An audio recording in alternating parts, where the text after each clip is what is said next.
Assalamualaikum warahmatullahi wabarakatuh. Perkenalkan kami dari kelompok 6 akan mempresentasikan materi tentang model-model pembelajaran biologi. Nah, di mana kelompok 6 ini adapun anggotanya yaitu yang pertama Rini Oktariana, yang kedua Gina Sabrina, yang ketiga Nik Kenzal Fitri, yang keempat Salsabila, dan yang kelima Putri Leonie Agustin. Baiklah, tanpa berlama-lama lagi, marilah kita masuk kepada materi pertama yang akan disampaikan oleh Gina. Kepada Gina, dipersilakan.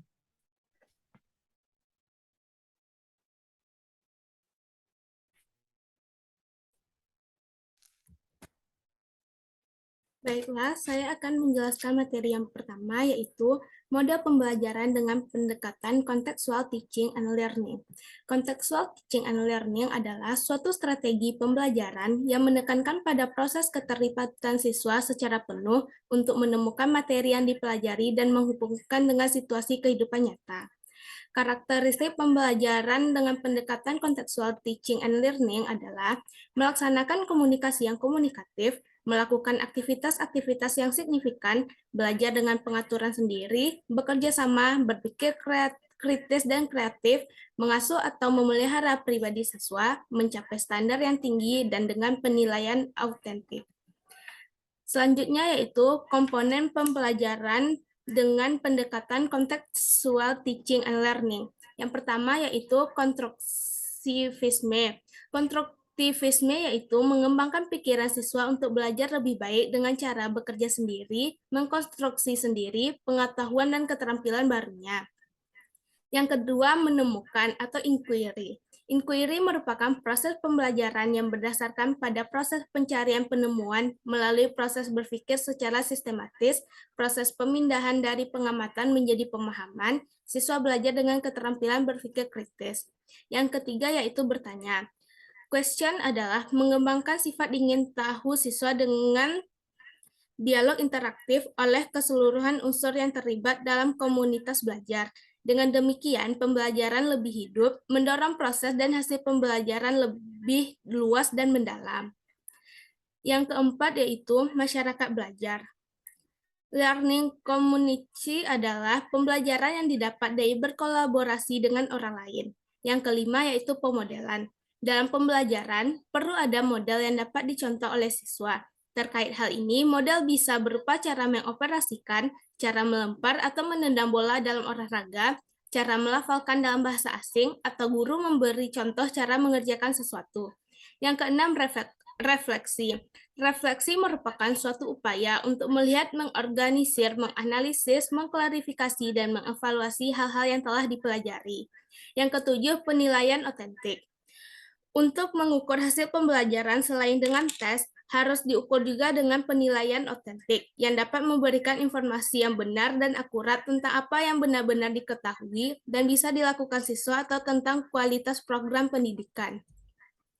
Selanjutnya yaitu prinsip-prinsip dasar pembelajaran dengan pendekatan contextual teaching and learning. Yang pertama, ketergantungan atau keterkaitan, relevansi. Pembelajaran hendaknya ada keterkaitan dengan bekal pengetahuan yang telah dimiliki.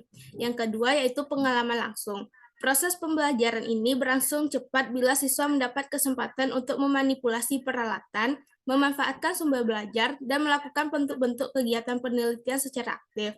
Yang ketiga yaitu aplikasi. Mengaplikasikan fakta, konsep, prinsip, dan prosedur yang dipelajari dalam kelas bersama guru, yakni memecahkan masalah dan mengerjakan tugas bersama adalah strategi pembelajaran pokok pembelajaran kontekstual.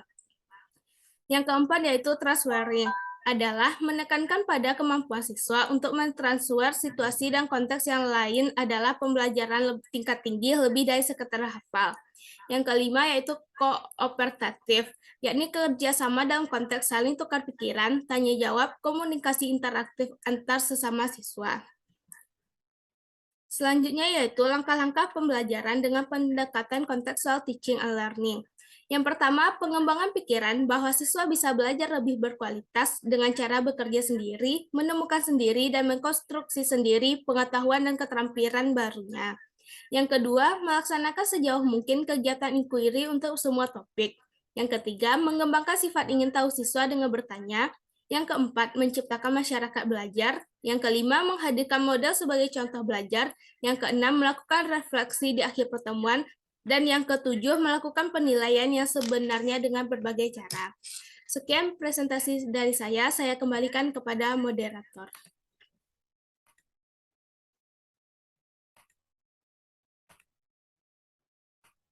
Yang akan saya sampaikan yaitu mengenai mode pembelajaran berbasis masalah.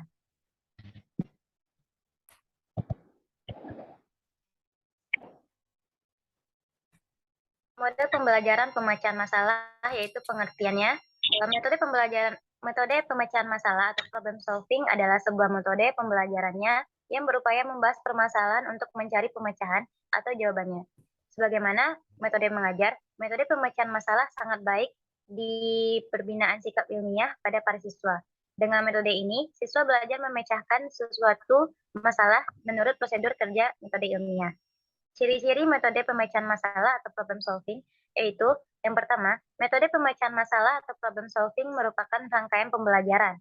Artinya, dalam implementasi problem solving ada sejumlah kegiatan yang harus dilakukan siswa. Yang kedua, aktivitas pembelajaran diarahkan untuk menyelesaikan masalah. Metode ini menempatkan sebagai dari proses pembelajaran.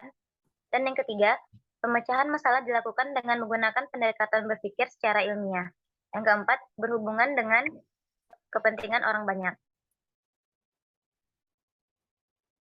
Keunggulan dan kelemahan dari metode pemecahan masalah atau problem solving, yaitu ada keunggulan dari metode pemecahan masalah atau problem solving. Yang pertama, dapat membuat siswa lebih menghayati kehidupan sehari-hari.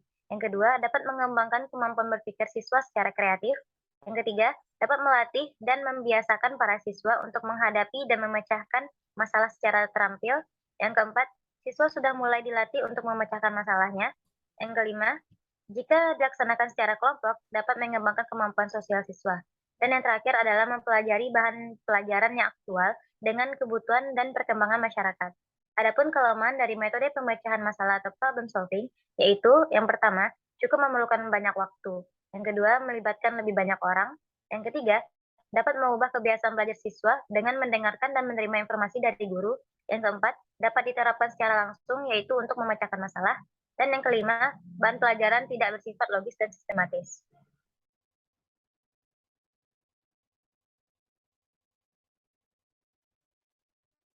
Baiklah, sekian dulu dari materi saya. Materi ketiga ini akan disampaikan oleh Rini. Kepada Rini, dipersilakan.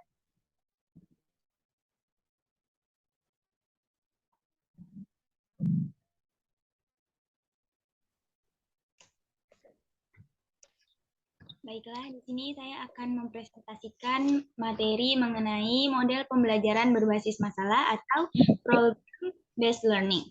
Di mana pengertiannya yaitu model pembelajaran yang menyajikan masalah kontekstual sehingga merangsang peserta didik untuk belajar. Di mana diterapkan dengan belajar tim untuk memecahkan masalah di dunia nyata. Selanjutnya, karakteristik dari model pembelajaran berbasis masalah ada 4. Pertama, pembelajaran itu berpusat pada siswa atau student center. Yang kedua, informasi baru diperoleh melalui pembelajaran mandiri. Yang ketiga, pembelajaran terjadi dalam kelompok-kelompok kecil. Dan yang terakhir, guru bertindak sebagai fasilitator. Selanjutnya, langkah operasional atau langkah-langkah dalam melakukan metode model pembelajaran berbasis masalah ada 5. Yang pertama, konsep dasar atau basic konsep, di mana fasilitator atau guru memberikan konsep dasar, petunjuk, referensi, serta skill yang diperlukan dalam pembelajaran mandiri. Yang kedua, pendefinisian masalah, di mana kegiatan brainstorming atau saling bertukar pikiran antar anggota kelompok, sehingga para kelompok itu menyampaikan pendapat dan ide mereka terkait permasalahan. Yang ketiga, pembelajaran mandiri, self-learning, di mana peserta didik ini akan mencari berbagai sumber referensi yang dapat memperjelas masalah yang diangkat dalam pembelajaran tersebut. Yang keempat, pertukaran pengetahuan, exchange knowledge, di mana peserta didik ini setelah mengumpulkan sumber-sumber referensi yang mereka dapat, mereka akan berdiskusi dan saling bertukar pengetahuan untuk merumuskan solusi dari permasalahan yang kelompok tersebut angkat. Dan yang terakhir, yang kelima, penilaian atau assessment. Penilaian di sini dilakukan dengan memadukan 3 aspek pengetahuan, yaitu pengetahuan atau knowledge, yang kedua kecakapan atau keterampilan, skill, dan yang ketiga adalah sikap atau attitude. Dengan authentic assessment, yaitu dengan self-assessment dan peer assessment.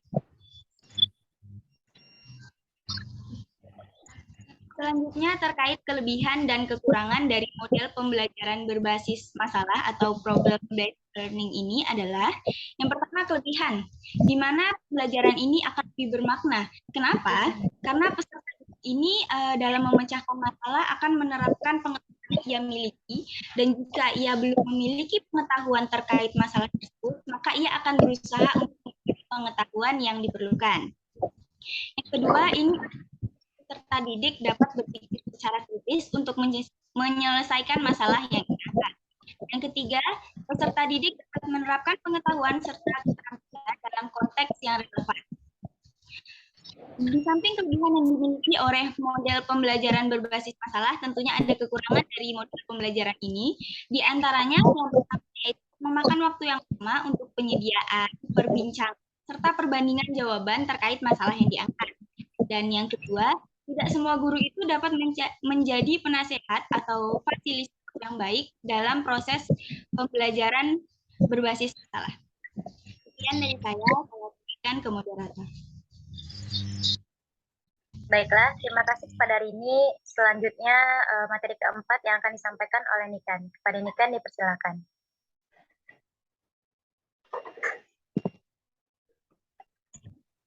Baiklah, saya akan menjelaskan materi tentang model pembelajaran langsung, yaitu yang pertama-tama yaitu pengertian model pembelajaran langsung.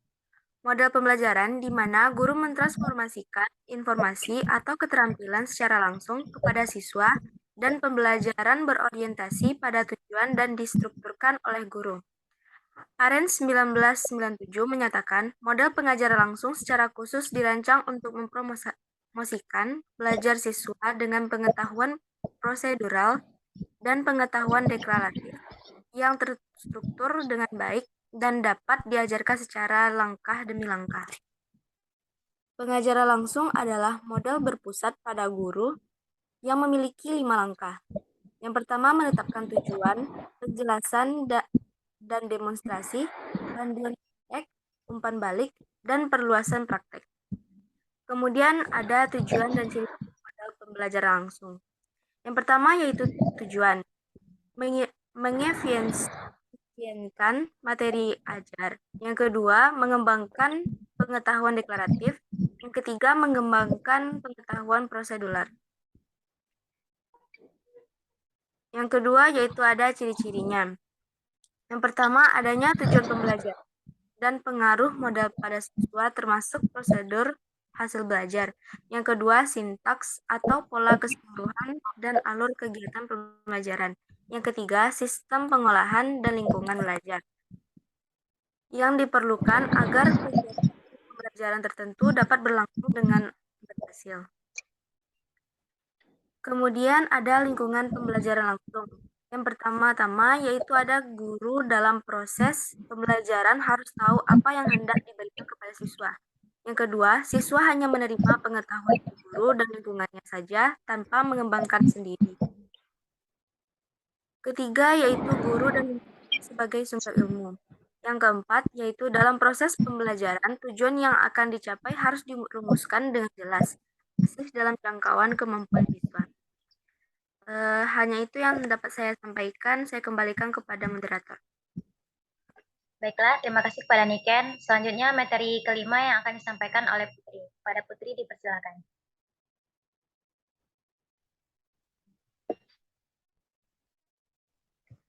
Baiklah, saya akan menjelaskan yaitu model pembelajaran diferensiasi.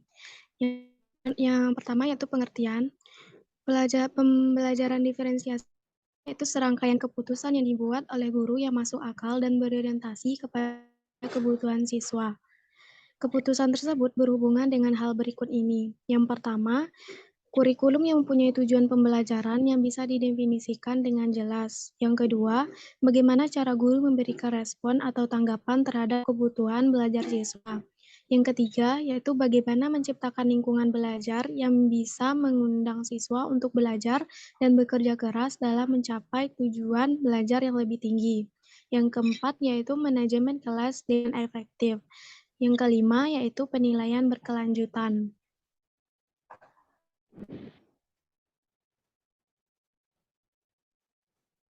Selanjutnya yaitu karakteristik pembelajaran berdiferensiasi. Menurut Tomlinson tahun 2000 menyebutkan bahwa ada 4 karakteristik utama pembelajaran berdiferensiasi yang efektif. Yang pertama, yaitu pembelajaran dengan konsep dan prinsip memberikan dorongan. Dalam hal ini, siswa bisa mengeksplorasi konsep yang ada pada pokok bahan ajar. Cara ini membuat siswa dapat memahami dan menggunakan ide dari konsep yang diajarkan.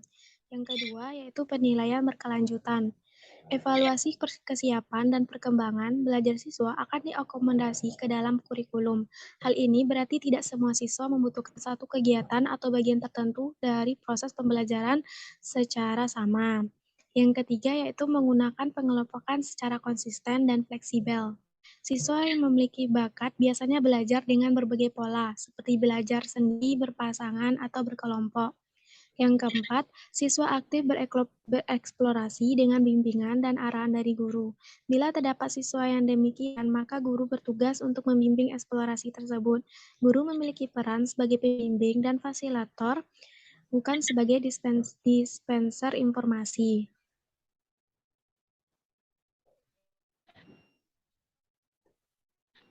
Selanjutnya yaitu strategi pembelajaran berdiferensiasi.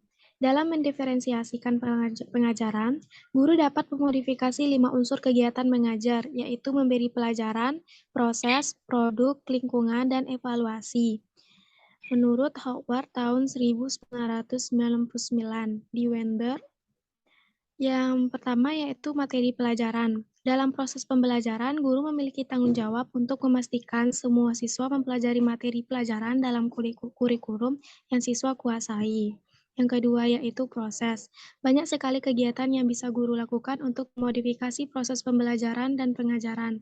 Di antaranya, mengembangkan kecepatan berpikir, hubungan dalam dan lintas disiplin, lalu studi mandiri menjadi alternatif lain dalam melakukan modifikasi proses. Yang ketiga yaitu produk. Guru bisa mendorong siswa akan memodifikasi produk dengan cara mendemonstrasikan hal-hal yang sudah dikerjakan atau dipelajari ke dalam berbagai informasi. Yang keempat yaitu lingkungan belajar. Lingkungan belajar yang sesuai yaitu terkandung di dalam sebuah kebebasan untuk memilih satu disiplin ilmu, kesempatan untuk mempraktikkan kreativitas, interaksi kelompok, kemandirian belajar, kompleksitas pemikiran, keterbukaan terhadap ide, mobilitas gerak, menerima opini, dan merentangkan belajar hingga keluar ruangan kelas. Yang kelima yaitu evaluasi, menentukan suatu metode untuk mendokumentasi penguasaan materi pembelajaran kepada siswa yang berbakat. Baiklah, saya kembalikan kepada moderator. Baiklah, terima kasih kepada Putri. Dengan berakhirnya materi kelima tadi, maka berakhir pula lah presentasi kita pada kesempatan kali ini. Saya sebagai moderator, mohon maaf jika ada kesalahan. Terima kasih. Assalamualaikum warahmatullahi wabarakatuh.